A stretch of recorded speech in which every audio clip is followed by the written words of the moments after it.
again, a case of injustice that is yet to be brought up today, but I certainly would like to bring it up, and that's the case of General Michael Flynn. What we've all learned from that should scare every American citizen. The fact that you had Jim Comey admitting in December of last year that he violated a protocol by directing agents to confront Flynn, something that he would not, quote, have gotten away with under previous administrations. The FBI told Flynn he didn't need a lawyer when they came to meet with him.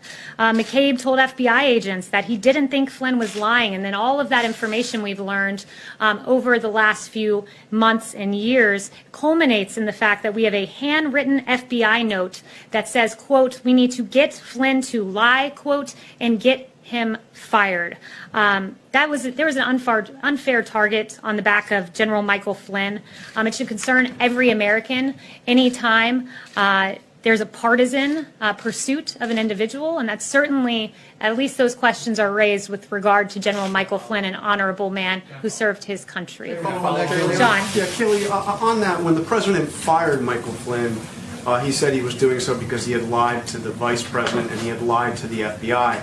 So, given all that you've just said, isn't it still true? Doesn't the president still believe that Michael Flynn lied to Vice President Pence and lied to the FBI?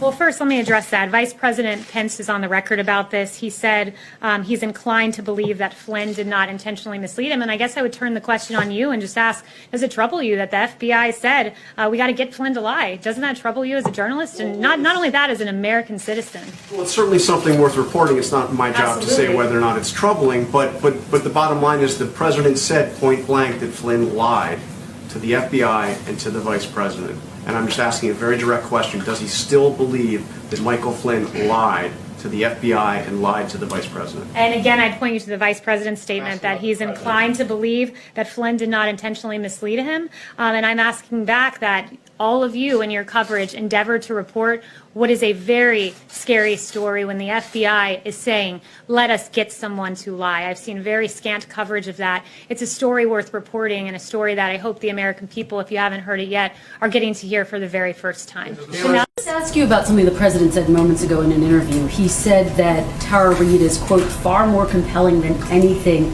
they had with respect to Brett Kavanaugh. What did he mean by that? What is more compelling?